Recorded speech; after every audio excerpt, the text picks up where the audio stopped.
One, two, three, funky.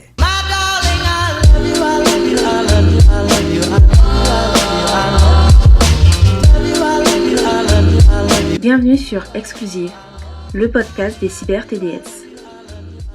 Merci de me rejoindre sur ce format afin de parler de l'univers des webmodèles, créatrices et créateurs de contenu pour adultes. On parle ici d'expériences de vie, de tips entre collègues, de bien-être, de culture, d'events, d'émancipation et bien d'autres sujets dans un espace safe. Moi c'est Nélane, je suis camgirl depuis 6 ans et dans cet épisode, j'ai décidé de faire un bilan de cette année où j'ai proposé différents sujets avec différentes personnes sous différentes formes d'ailleurs. Du podcast Exclusive. J'ai trouvé que ça pouvait être intéressant en fait de faire le bilan de ce projet sur lequel je me suis lancée. C'est pas forcément un exercice avec lequel je suis à l'aise. Ça fait toujours bizarre, je trouve, de parler toute seule à mon micro, sachant qu'en plus d'habitude j'ai des notes et que j'ai un invité ou une invitée. Et en fait, les échanges sont beaucoup plus fluides. Donc, c'est pas un exercice auquel je suis habituée de parler toute seule. Je crois que c'est quand même, pour moi en tout cas, important de le faire. Même si j'ai essayé de repousser beaucoup ce moment, alors que j'avais le temps de le faire. Mais j'avais pas envie, quoi. Habituellement, mes épisodes, ils font entre 30 minutes et 1 heure. Le dernier que j'ai fait, il faisait 1h30 et j'ai pas voulu couper parce que je trouvais que c'était important quand même de laisser la parole aux personnes à qui je l'ai donné. Et bon, là, je m'éparpille. Donc je vais essayer de rester concentrée et de faire de tête un peu ce bilan d'année. Un bilan d'année, une année de podcast. Alors premièrement, je suis contente d'avoir réussi à mener ce projet sur une année. Bon, je vais pas revenir sur tout le processus qu'il y a eu pour pouvoir faire émerger ce projet. J'en ai parlé dans mon premier épisode, en tout cas des motivations que j'avais. Et voir que j'ai réussi à échanger avec autant de personnes, c'est plutôt une fierté en fait. Généralement, quand je me lance dans un projet, c'est que l'envie, elle est tellement forte que en fait, ça surpasse toutes mes peurs et mes craintes que je pourrais avoir sur est-ce que ça va bien se dérouler, est-ce que j'ai la crédibilité, est-ce que on va m'écouter. Et la première fois que j'ai décidé de lancer des mails d'invitation pour participer à mon podcast alors que j'avais 0 bagage derrière, j'étais tellement excitée à l'idée de pouvoir parler des sujets qui me tenaient à cœur, ou en tout cas des sujets qui me paraissaient importants à aborder, que j'avais pas tous ces trucs de me dire oui, on va pas me répondre, ou bien on va me mettre un vent, parce que je pense que j'avais pas d'attente particulière. Je me suis dit waouh, et je fonctionne beaucoup comme ça, c'est que j'arrive à projeter très loin ce que je veux faire, des fois sur plusieurs années. Et en fait, une fois que j'ai réussi à visualiser ce que je voulais faire, en fait, j'arrive à coucher sur papier, là pour le coup c'est le podcast, mais sur 1 an je savais qui j'allais aborder. Donc c'est pour ça que je faisais des demandes aussi anticipées de plusieurs mois à l'avance, parce que j'avais déjà un programme dans ma tête de ok, cette personne-là il faut que je la contacte, j'aimerais parler de ça avec elle, cette personne-là j'aimerais parler de ça avec elle, et jusqu'à la fin de cette année, j'ai eu la chance que tout le monde me réponde positivement. Et c'est quelque chose qui quand même donne confiance en fait. Ça me donnait confiance en ce que je faisais, et d'un autre côté j'étais contente que les personnes à qui j'avais demandé d'intervenir me fassent confiance. J'ai eu quelques refus, mais c'est vrai que je me suis toujours dit ne sois pas dans l'attente. Ne sois pas dans l'attente, tu ne seras pas déçu. Je pense que rien que le fait que ces personnes qui ont refusé d'être dans mon podcast m'aient répondu, c'était quand même quelque chose de positif pour moi, parce que on avait quand même lu ma demande et que derrière, en fait, j'étais dans l'acceptation de la situation, enfin de toute situation qui pouvait s'amener à moi. Donc les quelques refus que j'ai eus, j'ai pas été déçue et j'étais plutôt contente en fait qu'on ait pris le temps de me dire non, en fait c'est pas un projet qui m'intéresse ou je me sens pas de parler de ça. Voilà, et moi c'était quelque chose qui était très important pour moi, c'était de quand même rester respectueuse envers les personnes que je contactais et que en retour elles le soient aussi. J'ai toujours essayé, que ce soit dans les scripts que j'écris, bon, on en reviendra plus tard, mais c'est quand même pour moi un investissement plus que les heures de travail que je fais, quoi. Mais c'est vrai que j'ai toujours fait attention, que ce soit du premier mail que j'envoie jusqu'au dernier, à garder ce côté bienveillant et je sais pas si bienveillant et professionnel, c'est des mots qui sont compatibles, mais en tout cas à rester respectueuse envers les gens qui m'ont donné du temps. Et du coup, j'en parlais là, mais j'y viens. Le podcast, c'était quelque chose qui m'a pris beaucoup de temps. Quand j'ai commencé à me lancer dedans, j'étais tellement excitée que j'ai eu presque une écriture automatique, c'est-à-dire que... Enfin, automatique, c'est pas le bon mot, mais en tout cas très spontanée. Les scripts, parce que je fais des scripts, l'organisation que j'ai quand je fais des interviews avec les personnes que je sollicite, c'est que déjà je leur envoie un premier mail pour leur dire oui, j'aimerais bien parler de cette thématique-là avec toi. Est-ce que c'est quelque chose qui te dirait ? Je vais fonctionner de la manière suivante, c'est-à-dire que là je t'envoie un premier mail, ensuite je vais t'envoyer un script une semaine avant qu'on fasse l'interview. Comme ça, tu me dis s'il y a l'une des questions qui ne va pas. Ensuite, je lui explique que l'interview, il va durer en tout 1 heure, que ce ne sera pas un interview live, que ce ne sera pas un interview filmé, que après que l'interview soit faite, il y a toujours un droit de regard sur ce que je vais poster. Donc, 1 semaine avant de poster l'épisode sur les différentes plateformes que j'utilise, donc c'est-à-dire YouTube, Speaker, Spotify, j'en oublie sûrement un autre. J'envoie l'interview montée à l'invité et s'il y a des choses à couper ou s'il y a des choses à enlever, en fait l'invité il ou elle a 1 semaine pour pouvoir me dire ok telle minute j'aimerais qu'elle soit bipée ou telle minute je veux qu'elle disparaisse, etc. Et une fois que c'est fait, en fait après je demande à l'invité de m'envoyer une photo ou une image qui la représente pour pouvoir mettre le montage vidéo et la miniature, etc. Donc c'est quand même quelque chose qui me demande beaucoup de temps. Généralement un script, ça me prend entre 6 et 9 heures à écrire.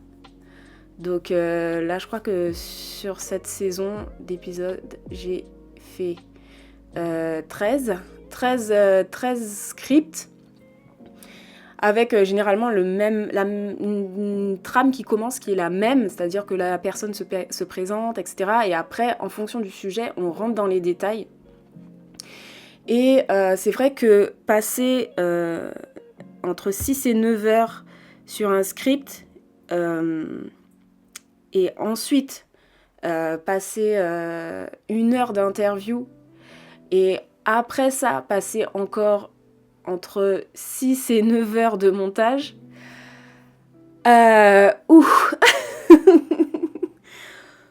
Ça fait beaucoup.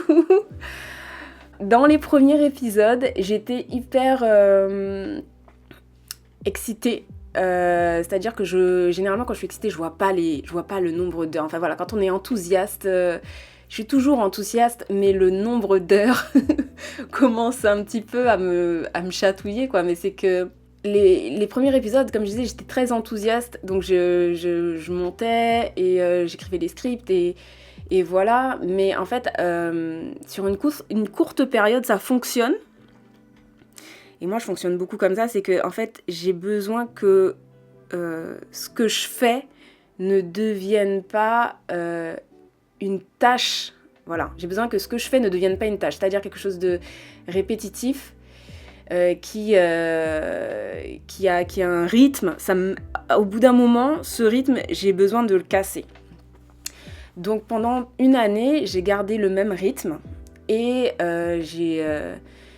j'ai tenu parce que ça me tenait à cœur de en fait partager aussi ces moments-là que je vivais avec mes invités. Il faut savoir que moi je suis cam girl à plein temps, hein, donc ça veut dire que mes journées, grosso modo, dans une journée, en fait, je peux faire entre 4 heures et 6 heures de cam sur une semaine. Il y a des semaines où je fais 24 heures, mais il y a des semaines où je fais 30 heures, quoi. Donc, quand derrière ça se rajoute des écritures de script ou des montages, alors, au bout d'un moment, j'ai pris le pli, et c'est-à-dire que je prenais beaucoup moins de temps pour faire les montages, etc. Ton oreille, elle se développe, donc il y a des choses où c'est beaucoup plus rapide. Tu as une capacité qui se développe par rapport au nombre de montages que tu as fait. Il y a des choses qui vont plus rapidement. Mais derrière, en fait, ça commence à devenir assez répétitif. Même si j'ai passé un agréable moment avec les personnes avec qui j'ai parlé, derrière, il y a quand même cette tâche de faire du montage et écrire des scripts. J'ai une capacité de travail qui fait que si je m'y mets, je peux faire de longues heures et réussir en fait à faire tout en une soirée. Mais je suis quelqu'un qui se remet beaucoup en question et c'est d'ailleurs ça qui a permis que j'arrive jusqu'au travail du sexe notamment. Enfin, je me pose régulièrement des questions à savoir est-ce que je me sens bien dans ce que je fais. J'en ai parlé dans le premier épisode, mais en fait j'ai quitté mon travail originel, celui que j'avais avant d'être camgirl, parce que je me sentais plus bien dans ce que je faisais. J'ai mené à terme ce projet de podcast et j'ai eu des signes et je me suis dit, enfin des signes j'ai pas eu des signes dans le ciel, mais j'ai eu des signes intérieurs qui m'ont dit attention, là pour toi ça commence à devenir plus une tâche que un plaisir. Ça se traduit par ok, là je dois écrire un script pour telle personne, j'ai toujours pas commencé. Voilà, et en fait c'est une petite lassitude, je sais pas si on peut appeler ça comme ça, mais c'est une petite lassitude du rythme que je me suis imposé et ce mot est très important, imposer. J'ai essayé de changer pas de vie, mais en tout cas de fonctionnement de vie, justement pour ne plus m'imposer des choses. Et ce qui est le plus compliqué, c'est que en fait, j'ai plein d'idées, mais pour moi, ça commence à devenir laborieux de me dire, ok, là, tu dois prendre sur ta semaine de 32 heures de travail, tu dois prendre 2 heures dans ton planning pour pouvoir écrire le script de X ou Y personne. Ok, là, tu dois t'étacher 1 heure parce que il va falloir que tu vois avec ton invité si il ou elle est dispo sur tel horaire, plutôt tel horaire. Au final, je me rends compte que Et c'est bizarre parce que je me suis fait la réflexion presque à partir du moment où j'ai créé le podcast. Je me suis dit, mais attends, en fait, j'ai commencé... Enfin, l'une des raisons pour lesquelles j'ai commencé à être cam girl, c'est pour avoir du temps pour moi. Et en fait, là, je suis en train de combler mon temps. Le temps que j'ai gagné, je le comble par ce projet. Alors, il y a du positif et du négatif. Enfin, voilà, c'est pas que du négatif.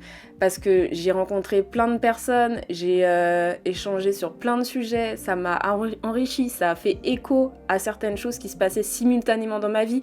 Et même sans rentrer dans les détails avec mes invités sur ma vie privée, il y a des épisodes où j'ai pleuré, par exemple. Il y a des épisodes où je me suis dit « Ah ouais, mais en fait, telle ou telle parole a une résonance énorme tout de suite là sur des choses que j'ai vécues dans la semaine. » Et oui, c'était un gros enrichissement, mais derrière, c'était aussi un gros investissement. Parce que, en fait, je gagnais du temps pour pouvoir le réinvestir dans un projet qui me tenait à cœur, avec des personnes avec qui j'ai adoré passer des moments. Et du coup, j'étais un peu perdue. J'étais là, mais oh putain, mais est-ce que genre c'est positif ou négatif? Est-ce que je dois être dans ce truc à me dire non, mais là, tu dois garder du temps pour toi en fait. Et il y a des moments où ouais, je suis genre dans mon appart et j'en arrive au point à me dire ok, j'ai calé ça dans mon agenda aujourd'hui, mais là, j'ai juste envie de rester allongée sur mon lit et de souffler quoi. Donc je me pose de réelles questions. Ce que je suis en train d'expliquer, c'est pas arrivé tout de suite, hein. C'est pas arrivé au bout du 3e ou 4e épisode, non, c'est arrivé vraiment vers la fin. Et je suis quelqu'un, j'aime bien organiser les choses pour que je puisse essayer de gagner du temps et tout. Et en fait, ça m'a un peu mis mal à l'aise parce que j'avais l'impression de m'engager auprès... alors qu'en fait, j'ai rien à gagner là. Clairement, en termes d'écoute, j'ai rien à gagner. En termes d'argent, j'ai rien à gagner. Je pense pas que si mon podcast il disparaît du jour au lendemain, genre ça va manquer à quelqu'un. Parce que je suis pas dans cette recherche de popularité, rentabilité financière ou autre. En fait, voilà, si je l'ai fait, c'était vraiment pour moi. Et je le dis hein, généralement aux invités que j'ai, je les dis, quand on me pose la question, je leur dis, ouais, mais égoïstement, j'ai pas fait ce podcast pour que des personnes hors du travail du sexe l'écoutent. J'ai fait ce podcast pour que des personnes du travail du sexe virtuel, en l'occurrence, l'écoutent. Mais encore plus égoïstement, la première fois que je me suis dit, je veux faire un podcast, je me suis dit, mais c'est juste parce que j'ai envie de rencontrer des gens, leur parler et que leur expérience puisse parler à des personnes qui sont peut-être dans les mêmes conditions ou qui ont des situations dans lesquelles ils se posent des questions ou des situations où il y a des thématiques qui leur parlent et tout, ou qui sont peu représentées.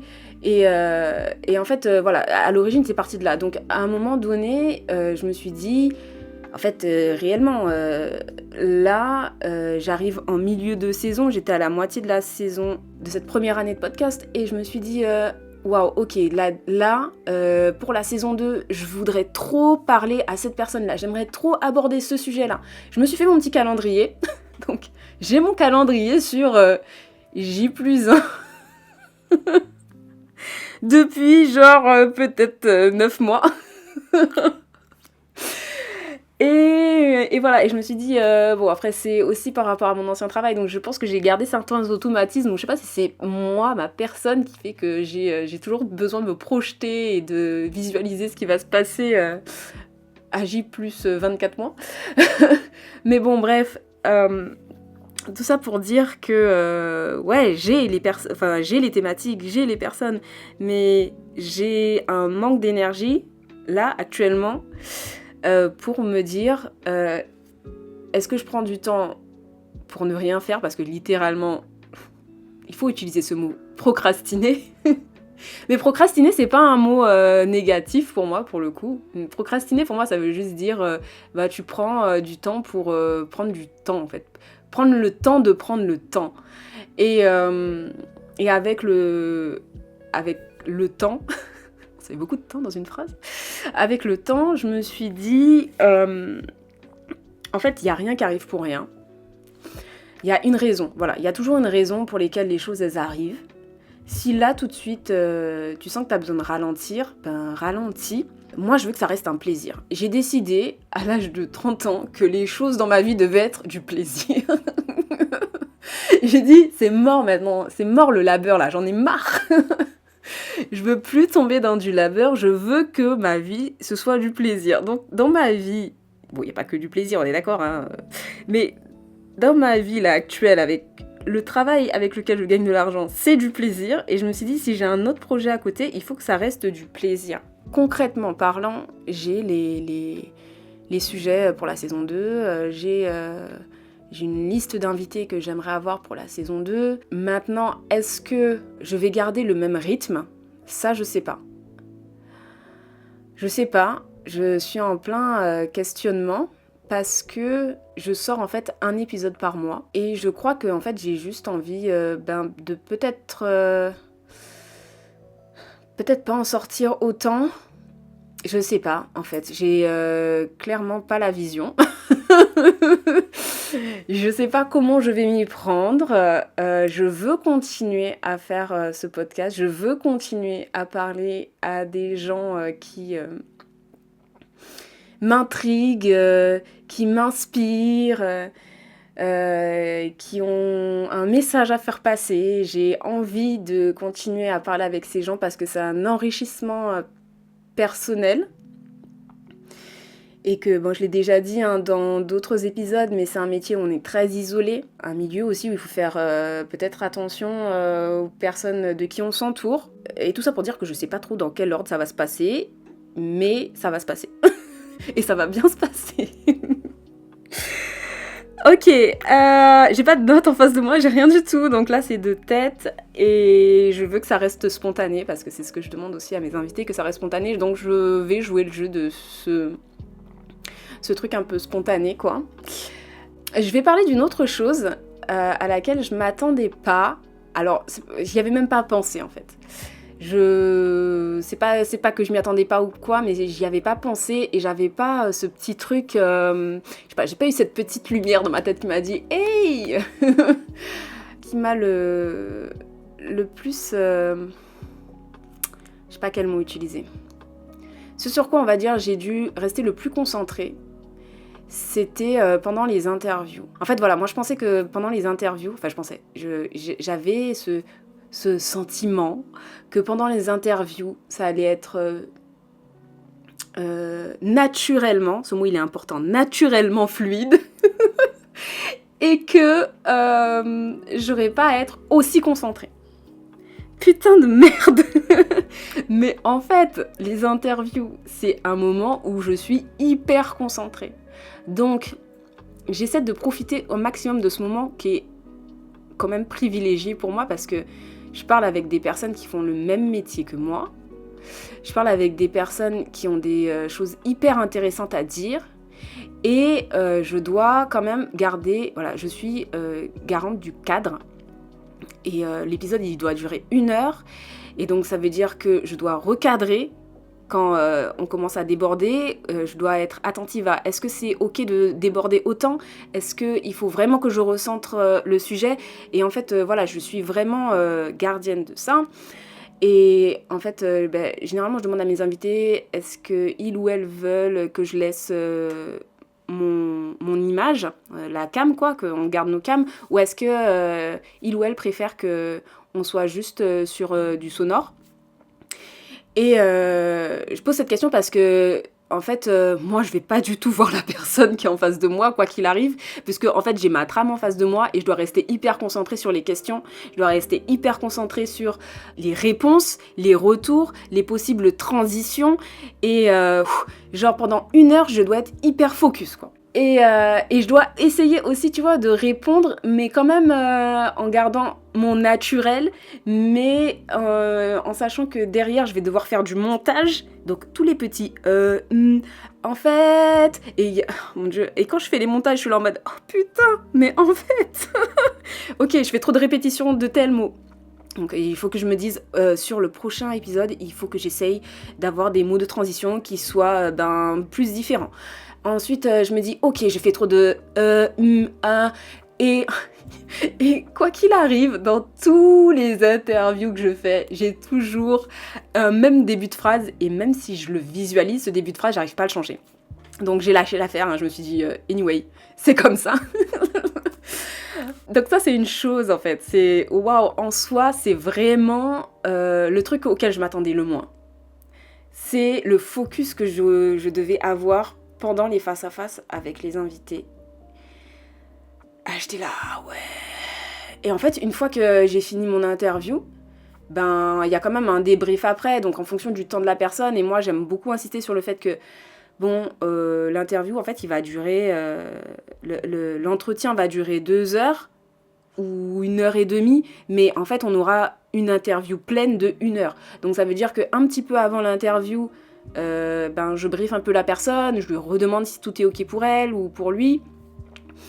Ensuite, je lui redis comment ça va se passer, quand est-ce que je vais lui envoyer l'épisode monté, combien de temps il ou elle va avoir pour me faire une réponse et tout. À la fin de l'épisode, en fait, je fais un redébrief avec les personnes et je leur dis est-ce que ça a été ok pour toi ? Est-ce qu'il y a des choses où ça a été plus difficile ? Enfin voilà, j'essaie vraiment d'avoir une approche humaine, quoi, et pas juste robotique en me disant bon, vas-y, tu m'as donné mon interview et puis next. Pour moi, c'est très important que en fait ces personnes-là, elles se sentent bien du début à la fin. Et effectivement, des fois, on a des invités qui sont stressés au début, donc en fait, j'ai ce rôle-là aussi d'apaiser, de rassurer. Et qui à la fin me disent bon finalement ça a été cool, je pensais pas que c'était aussi fluide. Alors du coup moi tu vois, ça a un effet inverse sur moi, je me dis ok, bon parfait, j'ai bien tenu mon rôle de cadre. J'ai été assez naturelle pour que ça soit fluide, mais c'est pas une conversation qu'on pourrait avoir il, elle et moi sur un canapé où on n'est pas interviewé, quoi. Parce que autant cette conversation, elle aurait pu durer 30 minutes, autant elle aurait pu durer 3 heures, mais ouais, il y a un cadre et il y a quelque chose que je m'impose aussi sur les interviews que je fais. Alors c'est un mot qui est controversé, mais c'est la neutralité. Il m'est arrivé sur certains épisodes, de me retrouver face à des réponses. Et en fait, je suis dans l'acceptation de c'est la façon de penser de cette personne. En fait, on n'est pas sur un podcast où je viens juger la façon dont tu penses, quoi. On est sur un podcast où tu dis ta façon de penser, tu dis les choses que tu as faites. Et moi, derrière, qui vais peut-être des fois, j'essaie de le faire très peu, j'essaie de pas trop exprimer mon opinion personnelle parce que j'estime que c'est un espace qui est vraiment réservé aux invités. Mais c'est vrai que j'exprime pas trop ce que je pense directement parce que c'est un cadre qui est réservé aux invités. Et on n'est pas dans un cadre de débat, donc je vais pas venir questionner frontalement, on va dire, les croyances, les agissements des uns et des autres. Ça nous amène à un moment un peu plus délicat qui m'est arrivé aussi sur le podcast. Je pense que c'est important d'en parler parce que je savais pas comment réagir. Je savais pourquoi j'avais créé ce podcast, mais je savais pas comment réagir face à ces situations. Il y en a eu plusieurs. Je suis partie du principe sur mon podcast que quand j'invitais des personnes, c'était sur des thématiques et que ces personnes, je trouvais qu'elles aient fait des choses positives ou négatives, avaient quand même une expérience à apporter. L'expérience qu'elles donnent, après, une fois que l'épisode est diffusé, chacun a le droit de juger si elle est légitime ou pas. Mais ça, c'est de l'ordre de chacun a le droit d'avoir son propre jugement sur ce qu'il écoute. Là, en l'occurrence, moi, je me voyais mal dire à cette personne ou ces personnes ce que tu ressens, ce n'est pas vrai par rapport à ce que j'ai entendu, par rapport à ce qu'on m'a dit sur toi, par rapport à X ou Y raison. Je le redis, et je pense que c'est important d'appuyer là-dessus, c'est que une personne peut avoir plusieurs agissements. Moi, ce que j'essaie d'extraire sur les invités qui viennent dans mon podcast, c'est des aspects qui sont positifs ou des aspects qui vont pouvoir enrichir, contribuer. Donc, si d'une manière ou d'une autre, l'expérience qui est racontée par mon invité permet aux auditeurs et auditrices d'avoir une réflexion et de se dire non mais en fait c'est complètement what the fuck ce qu'elle vient de dire ou ce qu'il vient de dire, moi mon opinion c'est ça et ok, mais c'est une opinion qui appartient à chacun d'entre nous, chacune d'entre nous, et moi à aucun moment sur mon podcast je vais venir dire en fait toi je trouve que tu n'es pas légitime à dire ça vis-à-vis de ce qui s'est passé. Je le répète, pour moi ce qui est important c'est le message qui est transmis. Et encore une fois, chacun a le droit de penser ce qu'il a envie. C'est d'ailleurs pour ça que je laisse la parole aux personnes qui ont envie de répondre. Si elles veulent contrebalancer des invités que j'ai invités, j'ai toujours laissé la porte ouverte à toutes les personnes qui sont venues me critiquer. Enfin, pas une critique directe, mais en tout cas, critiquer le choix d'avoir interviewé cette personne. C'est de laisser la porte ouverte à tout à chacun, tout à chacune qui a envie de venir exprimer son expérience. Mais en fait, je veux qu'on parle de l'expérience de la personne et pas de « j'ai entendu dire que X ou Y personne a fait ça ». Je veux que ça puisse bénéficier aux personnes qui l'écoutent. Donc en fait, si c'est juste pour faire du ragot, en fait, non, désolé, mais je fais pas de ragot ou je fais pas de critique ouverte sur mon podcast. Par contre, j'accepte totalement que les gens viennent et me disent « moi, j'aimerais raconter ma version de l'histoire ». Je dirais toujours « ok ». Et c'est vrai que c'est quelque chose auquel j'étais pas prête. Alors, je vais pas dire que j'ai eu des intimidations, mais en tout cas, j'ai eu des personnes en face de moi qui étaient très sûres de leurs propos, qui étaient sûres de leur positionnement. Et j'ai dû les rappeler et ça fait partie de mon rôle. Du coup, j'ai un rôle auquel j'étais pas non plus prête, en fait. Et ça fait partie de mon rôle, en fait, de dire à un moment donné, le podcast, c'est un médium. Y a des gens qui sont invités, ils racontent des choses. À un moment donné, si vous voulez venir raconter vos expériences, c'est ok. Mais moi... en tant que personne qui encadre ce podcast, en fait, je vais pas juger et je vais garder en fait une neutralité pendant que j'interviewe la personne. Je sais que ce mot il fait débat, neutralité, être neutre. Encore une fois, chacun a le droit d'avoir son opinion. Moi, en tout cas, c'est le parti pris que j'ai, c'est de rester neutre face à mes invités. Alors, bien sûr, mes invités, je passe un certain temps à les observer. Ça fait un peu traqueur quand j'ai ça, mais c'est la vérité. Des fois, je passe 3 mois à observer les stories de mes invités, ou plus, où je regarde ce qu'ils ont fait, où je vais regarder les articles, je vais regarder... les interviews qu'ils ont fait ailleurs. En fait, il y a ce travail-là aussi derrière, où je me pose à moi-même des questions et je me dis, ok, est-ce qu'il y a pour moi en tout cas, est-ce que ça fait sens de l'inviter ? Et il y a l'autre truc où tu te dis, ok, si j'invite cette personne-là, en fait, moi-même, je vais être victime d'une forme de dénonciation, comme quoi je suis pas légitime à inviter... en fait, ces personnes-là ne sont pas légitimes à venir parler. Pourquoi je leur ai ouvert mon médium ? En fait, voilà, il y a toujours ces trucs-là qui viennent derrière. Après, c'est avec le recul. Et je pense que ça fait un certain temps que j'ai du recul par rapport à ça. C'est qu'est-ce que j'accepte et qu'est-ce que j'accepte pas. Comment je réussis à mettre de la distance ou pas. Et jusqu'à quel point ces personnes elles réussissent à m'atteindre en fait, de ma vie de tous les jours. Parce que c'est quelque chose que je répète et que j'ai répété à certains invités, c'est que, en fait, à un moment donné, c'est à toi de poser les limites de qu'est-ce qui vient t'atteindre dans ta vie, quoi.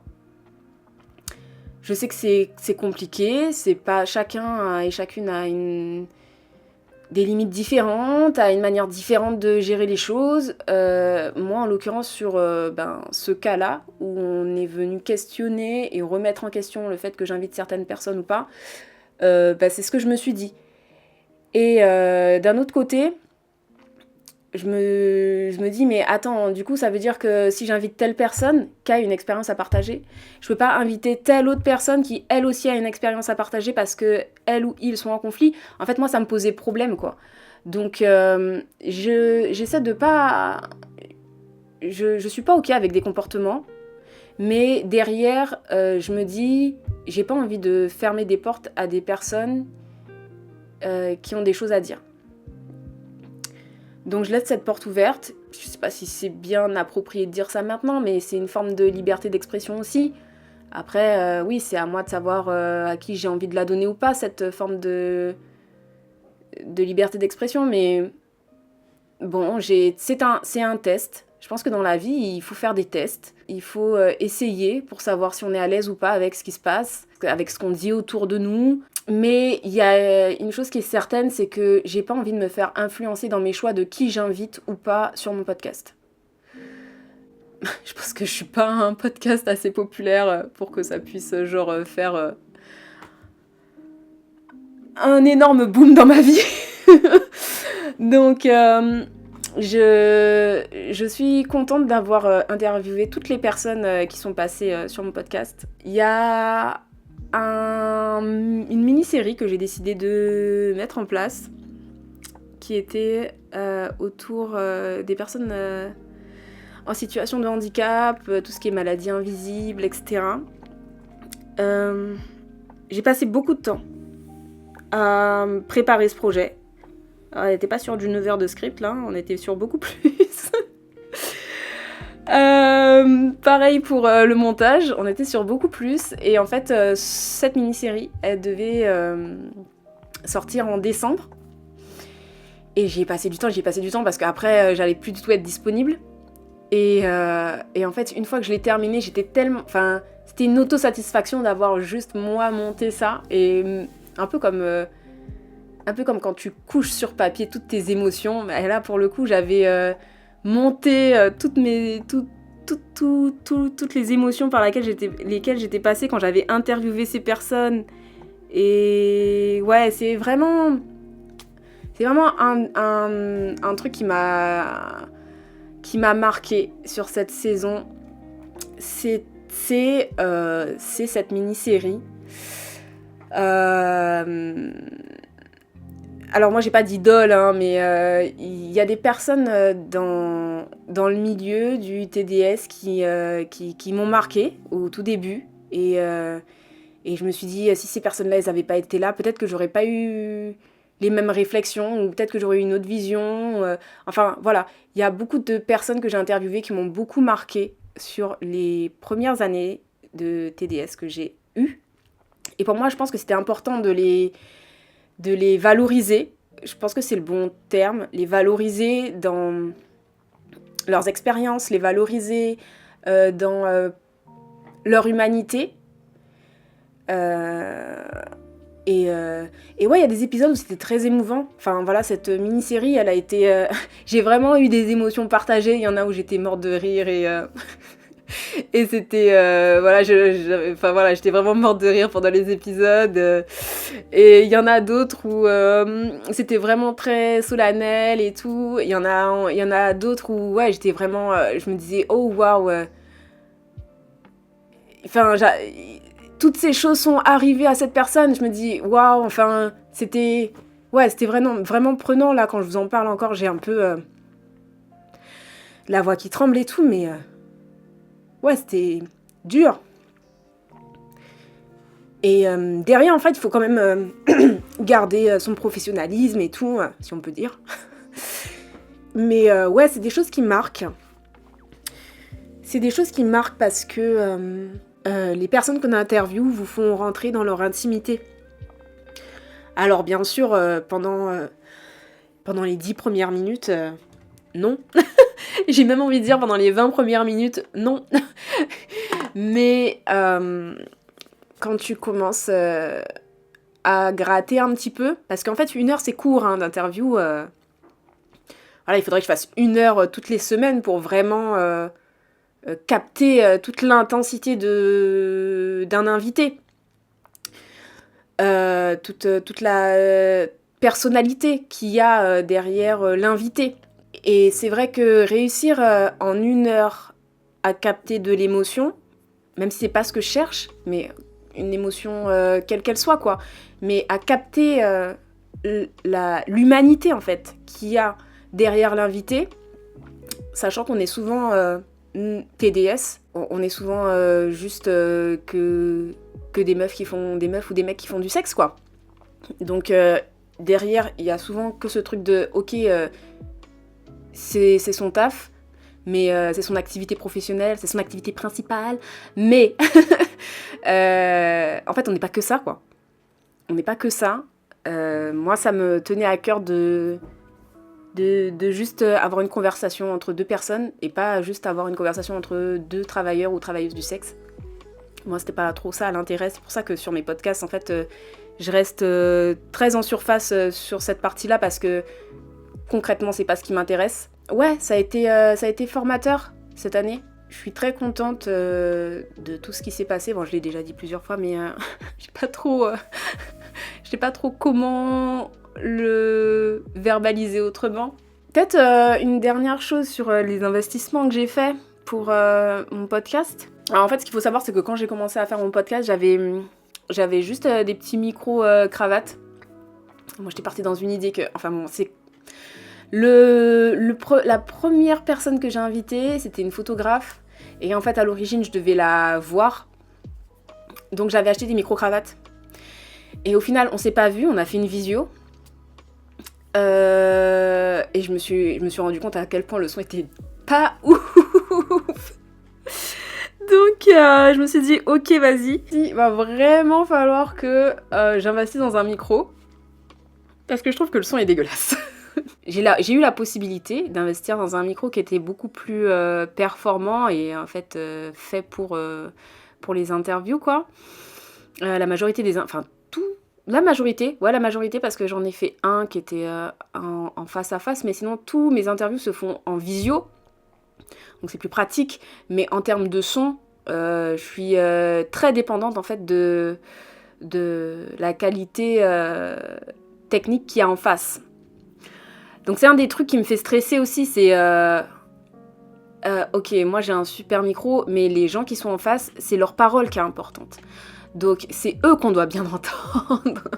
Et c'est pour ça que d'ailleurs je prends un peu de temps avant un interview, c'est pour tester tous les réglages techniques. C'est ok, là je t'entends pas bien, là je t'entends pas bien, mais t'es en décalage. Enfin bon bref, il y a des choses comme ça que je vérifie un petit peu en amont de commencer l'interview parce que l'attrait principal c'est d'entendre la voix de l'invité. Donc moi je me suis acheté un micro qui a coûté une petite centaine d'euros quand même, donc c'est un investissement. Derrière il y a eu un truc qu'il a fallu que je fasse très rapidement et auquel j'avais pas pensé, mais c'était le stockage, parce que moi je fais des visios Google Meet. Et en fait, je peux pas les stocker sur mon ordi. Là, j'ai eu 13 interviews. La plupart, elles sont en caméra. Donc, ça veut dire que c'est encore plus lourd que si c'était juste de l'audio. Mais quoi qu'il arrive, il faut que je trouve du stockage. Donc, j'ai investi sur du stockage. Je paye un abonnement tous les mois de 10 € sur Google pour pouvoir stocker dans mon Drive. J'ai 2 Tera, je crois. Et ça me permet en fait de pouvoir garder...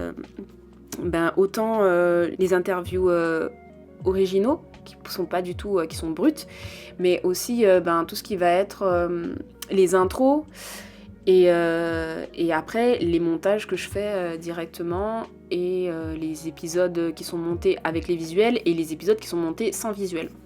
Donc voilà, c'est les deux... Allez, il y a 3 investissements que j'ai faits, donc les micro-cravates qui m'ont coûté 20 € je crois, ce micro qui m'a coûté 170 € et mon interview et mon drive Google là qui me coûte 10 € par mois. Et j'ai pas investi dans des logiciels de montage parce que j'ai déjà un logiciel qui me convient. Et puis je voulais pas en fait que ce soit une obligation de me dire je dois investir dans de la technique. Ça reste quelque chose qui doit être pour moi agréable.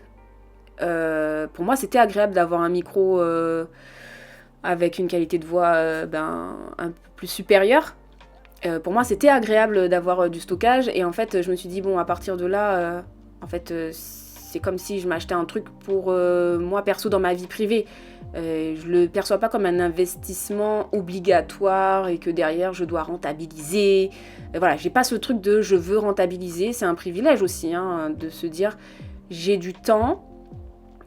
Avoir du temps déjà c'est un privilège. J'ai du temps, comment je décide d'investir ce temps et est-ce qu'il y a un attrait financier derrière qui va rentrer en compte pour pouvoir contribuer au temps que j'accorde sur ce projet, sur cette tâche, sur cette chose-là. Donc bon, pour moi c'était pas pénible et c'était pas une perte d'argent, si on peut dire ça comme ça, plus vulgairement. Je sais pas si j'ai oublié des choses, ou s'il y a des choses qui me sont sorties de tête. J'avoue que pendant toute l'année où j'ai fait des podcasts, chaque fois que j'ai interviewé une personne, je marquais mon ressenti sur sur un petit calepin. Et je me disais, vas-y, je sais qu'à la fin de la saison, je vais faire un bilan, je vais pouvoir relire toutes mes petites notes, et comme ça, le truc sera structuré. J'aime les choses structurées. Oui, j'aime avoir le contrôle. Et en fait, je me suis dit, juste fais-le comme ça, quoi. Juste, ça va être compliqué de se lancer, ça va être compliqué de trouver un bout, mais une fois que tu auras un bout de ficelle, tu pourras dérouler cette ficelle-là et peut-être après passer à une autre. Mais comme je l'ai dit tout à l'heure, j'avais vraiment envie que ça reste spontané. J'ai parlé du côté financier, j'ai parlé du côté un petit peu émotionnel, côté problématique aussi. Je vais peut-être terminer par ce que mon entourage pense de mon podcast. Les personnes dans mon entourage proche, je veux pas qu'elles écoutent ce que je fais. Je veux pas qu'elles écoutent mes épisodes. Je leur en parle, je leur dis bon là je vais prendre 3 heures parce que je dois écrire un script et tout, ça parle de tel et tel truc. On discute de ce que c'est comme thématique. Des fois j'ai des questionnements en mode mais pourquoi tu veux parler de ça et je suis là parce qu'en fait je trouve que c'est quand même un sujet qui est important et que c'est des sujets qui traversent chacun d'entre nous et que on peut avoir une façon différente de l'aborder ou ça peut aider certaines personnes à l'aborder d'une manière différente. Et des fois c'est plus sur un questionnement de mais pourquoi t'as décidé d'aller sur cette thématique. Et c'est vrai que je suis un petit peu pudique sur ce que je fais parce que j'aime pas, je suis pas influençable, mais j'aime pas entendre ce que les autres ont à dire sur mes choix, sans que je leur ai demandé. Voilà. J'ai l'impression que de nos jours, c'est compliqué de garder son ressenti pour soi et que on se sent, alors consciemment ou inconsciemment, mais souvent obligé de partager son ressenti sans que la personne en face, elle ait demandé à recevoir ce ressenti. Donc je me protège beaucoup dans le sens où s'il y a un sujet que j'ai pas envie d'aborder, en tout cas s'il y a un sujet dont je parle mais que j'ai pas envie d'avoir l'avis des gens sur ce sujet-là, en fait je coupe court directement à la conversation et je dis mais ok t'as ce ressenti-là mais moi en fait j'ai pas envie que tu le partages avec moi. Ce qui me permet de rester dans ma bulle, c'est peut-être je sais pas si le mot dur c'est un bon mot là, mais c'est vrai que j'ai souvent ce truc en me disant non mais en fait moi j'ai besoin de rester dans ma bulle et j'ai besoin de rester dans ma créativité. En fait c'est ça qui me permet de me projeter et de pas me dire c'est possible ou c'est pas possible. Je projette, je fais Et je me dis, ok, ça a fonctionné. Ah bah non, ça n'a pas fonctionné, mais bon, c'est... En fait, j'avais pas d'attente. Donc en soi, j'ai expérimenté, ça s'est bien passé, ou ça s'est pas passé comme ce que je pensais, ça a eu une autre évolution, et puis on passe à autre chose, quoi. Mais je reste pas figée sur des échecs. Je pense que se sentir dans un échec, c'est aussi se dire, j'avais projeté que ça allait se passer comme ça, et finalement, ben, c'est pas vraiment ce à quoi je m'attendais, donc je suis un peu déçue de ce qui s'est passé. J'évite d'être dans ce schéma-là pour continuer justement à me sentir capable de faire des choses et pas me laisser atteindre par les réflexions des uns et des autres qui des fois sont bonnes à prendre, hein, mais j'ai pas envie en fait. J'ai pas envie, j'ai envie de vivre comme j'ai envie et de faire mes expériences et de me dire, ben ouais, franchement, j'ai kiffé. Et si c'était à refaire, peut-être que je l'aurais fait autrement. Mais anticiper et par rapport aux réactions des autres, par rapport aux réflexions des autres, j'ai arrêté d'être dans ce schéma-là. Pour en fait me sentir libre. Je pense que si j'avais écouté les personnes qui sont autour de moi, ben j'aurais pas fait de podcast. De la même manière que j'aurais pas été travailleuse du sexe. De la même manière que je serais jamais partie seule en vélo pendant un mois. Enfin, voilà, de la même manière que toutes les expériences que j'ai vécues dans ma vie où on m'a dit « mais fais attention !» Et je pense que je vais conclure là-dessus parce que c'est aussi l'un des fils conducteurs de cette deuxième saison. C'est le mot « fierté ». Donc à la fin de chaque épisode, chaque invité s'exprime sur un mot. La saison 1, c'était le mot dignité. Et sur la saison 2, j'ai décidé de partir sur le mot fierté. Et l'une de mes fiertés, en fait, c'est de continuer à rester moi-même. Continuer à aller à contre-courant. Continuer à avoir le courage de suivre mes propres lignes conductrices. Je trouve que c'est dur. Pas seulement à notre époque, je pense que ça a toujours été dur. Quand on vit dans une société, de rester soi-même. Parce que la société en soi fait qu'on essaye d'uniformiser un groupe de personnes, d'avoir les mêmes attentes, d'avoir les mêmes schémas de vie. Je crois que c'est plus compliqué de rester soi-même plutôt que de rentrer, je le dis pas de manière négative, mais dans un moule de ce qu'on attend. Je pense que il faut continuer à prendre des chemins qui nous rendent heureux et qui nous rendent fiers de nous en fait. Je prends souvent le temps de réfléchir et de me dire ok, là j'ai fait ça, est-ce que je suis fière de moi? Est-ce que je prends du plaisir à faire ça? Ok, mais en fait je suis restée moi-même. Je suis restée moi-même et c'est ça le principal. Ça inclut des côtés positifs et des côtés négatifs de rester soi-même. Mais en soi, je pense qu'il faut être en capacité de reconnaître ce qui n'a pas été et de se dire, bon, ça c'est une expérience qui a été négative, j'ai merdé là, ou ça a merdé parce que ça. Et ben en fait, je vais faire autrement. Pour les prochaines fois. En tout cas, je le ferai plus parce que là, ça a vraiment pas été un truc cool pour moi. Et de continuer à avancer, en restant soi-même, pour moi, c'est une fierté. Je crois que j'ai terminé ce bilan de première saison. Il va y avoir une saison 2, comme je l'ai dit en milieu d'épisode, hein, mais je sais pas quel rythme je vais mettre à cette saison. Je vous avoue que j'ai besoin de temps. J'ai besoin de temps pour me dire que c'est pas une tâche que je dois accomplir, mais que c'est toujours du plaisir à organiser des choses en amont avant d'avoir cet échange avec mon invité.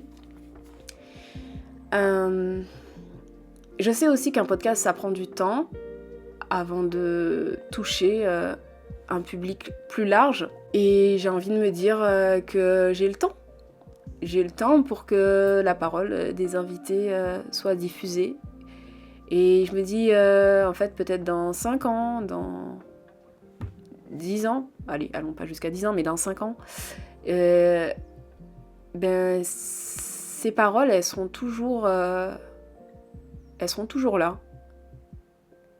Elles n'auront pas été effacées. Et peut-être que certaines personnes tomberont dessus.